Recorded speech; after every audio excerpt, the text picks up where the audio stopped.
La chirurgie des paupières, le regard, c'est vraiment un moyen de communication. Donc il y a un impact vraiment physique et psychologique majeur dans cette intervention et donc un degré de satisfaction qui est très important. Dans la blépharoplastie, les gens savent vraiment pourquoi ils viennent. C'est-à-dire que c'est très rare d'avoir une discordance entre la demande du patient et ce qui est techniquement réalisable pour nous. L'aspect de regard fatigué par les paupières supérieures, vous leur faites une blépharoplastie supérieure, tout de suite, au bout de 3 semaines, un mois, les gens vous disent « Ah bah oui », les gens m'ont croisé dans la rue, ils m'ont dit « Tiens, c'est bizarre, t'as fait quelque chose, mais on sait pas trop, t'es en forme ». Donc ça, c'est vraiment l'intérêt de cette chirurgie, avec vraiment un degré de satisfaction physique et psychologique qui est très rapide après l'intervention, pour une intervention qui reste quand même relativement simple.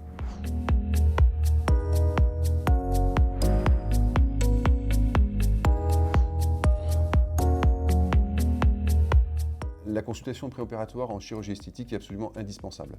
Elle permet déjà de savoir quelle est la demande exacte du patient, savoir ce qu'il veut, puisque de toute façon, le résultat va dépendre de sa demande. Donc il faut absolument clarifier cette demande et savoir quels sont les objectifs et les attentes du patient. Depuis un moment, j'ai l'impression d'avoir un visage assez fatigué. Même mes proches ils me le disent assez souvent. Donc les poches en bas, les paupières qui tombent. Ça donne quand même un aspect un peu trop fatigué, même quand ça va très bien. À partir de là aussi, d'éliminer des éventuelles contre-indications à la chirurgie esthétique. Et enfin, d'expliquer techniquement ce qu'il est possible de faire avec les avantages, les inconvénients, les limites et les éventuelles complications de l'opération. Après ces premières consultations, de toute façon, il y a un délai de réflexion. Même si le patient est complètement décidé, il faut attendre, lui laisser un délai et ensuite se revoir ultérieurement lors d'une deuxième consultation pour refaire un point global. Durant la consultation, en effet, le docteur Bonnet m'a mis très à l'aise. Et pour moi, c'était très important de savoir exactement l'acte chirurgical, justement. Pour la blépharoplastie supérieure, ça consiste à retirer en fait l'excédent de peau qui se situe au-dessus des cils, donc entre les cils et le sourcil, qui donne un aspect fatigué avec le temps, parce que la peau se relâche. Donc c'est une intervention assez simple qui se fait sous anesthésie locale et qui consiste à retirer une bandelette de peau d'une hauteur qui varie de 0,5 cm à 1 cm, de façon vraiment à avoir un effet, on va pas dire d'ouverture de la paupière, mais en tout cas de limiter l'effet tombant et fatigué du regard. Pour les paupières inférieures, ça consiste à retirer les poches palpébrales inférieures, qui sont en fait des poches de graisse qui, avec le temps, deviennent plus proéminentes et qui donnent un aspect un petit peu, pareil, fatigué au regard. Et c'est une chirurgie qui se fait souvent par une cicatrice qui est cachée à l'intérieur, par la conjonctive, et qui consiste à retirer ces 3 poches pour en fait aplatir la paupière inférieure et donner cet aspect moins fatigué. Le post-opératoire de la blépharoplastie inférieure est assez simple. C'est une chirurgie où il n'y a pas de cicatrice, en tout cas pas de point de suture à retirer, puisque la cicatrice est à l'intérieur de la paupière. Donc en fait, ce sont simplement des soins avec un collyre et une pommade à la vitamine A que le patient applique pendant environ 1 semaine. On le revoit, comme on a vu ici, entre 5 jours et 1 semaine après l'intervention. Il faut simplement surveiller s'il y a des signes d'alerte comme une douleur ou un gonflement anormal ou une rougeur de l'œil, ce qui est quand même plutôt rare. Le dégonflement global se fait environ au bout de 3 semaines et le résultat définitif environ au bout de 3 mois. Donc j'envoie systématiquement le patient voir un ophtalmologiste de façon à vérifier qu'il n'y a pas de contre-indication. S'il n'y a pas de contre-indication, il n'y a quasiment aucun risque d'avoir un problème particulier.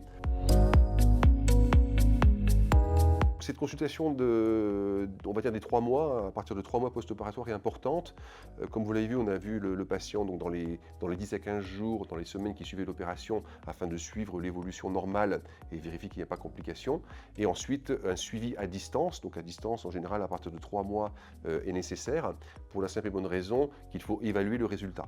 Et comme toute chirurgie esthétique, le résultat n'est pas immédiat. Et en général, dans la chirurgie des paupières inférieures, on commence à vraiment avoir une idée du résultat, comme on l'a vu sur les photos, au bout de 3 mois post-opératoire. Ce qu'il faut vérifier lors de ces consultations, déjà, c'est la satisfaction du patient, que le résultat est satisfaisant. Après l'intervention du Dr Bonnet, en effet, je me sens nettement mieux. J'ai plus cet aspect de fatigue. Les gens ne me disent plus qu'est-ce que tu as, tu es fatigué. Et puis on regagne un peu confiance en soi et on se sent mieux quand même. Deuxièmement, vérifier qu'il n'y a pas de complications de la blépharoplastie. Ça sert aussi à vérifier la qualité du résultat. Et enfin, vérifier aussi la cicatrice. Il est toujours important d'aller vérifier à l'intérieur que tout va bien et que l'œil n'est pas rouge. En l'occurrence, là, il n'y avait absolument aucun problème. On voit une évolution progressive, jour après jour, du dégonflement de la paupière. Et on a un aspect quand même On sent quand même, et on a un regard beaucoup plus jeune, ça nous rajeunit quand même le visage. Et dans mon entourage, la réflexion qui revient souvent, c'est que je regarde beaucoup plus jeune et naturel. Comme dans toute la chirurgie du visage, le résultat n'est pas définitif et nécessite un entretien. C'est comme quand on va chez le coiffeur, une coiffure elle nécessite d'être entretenue.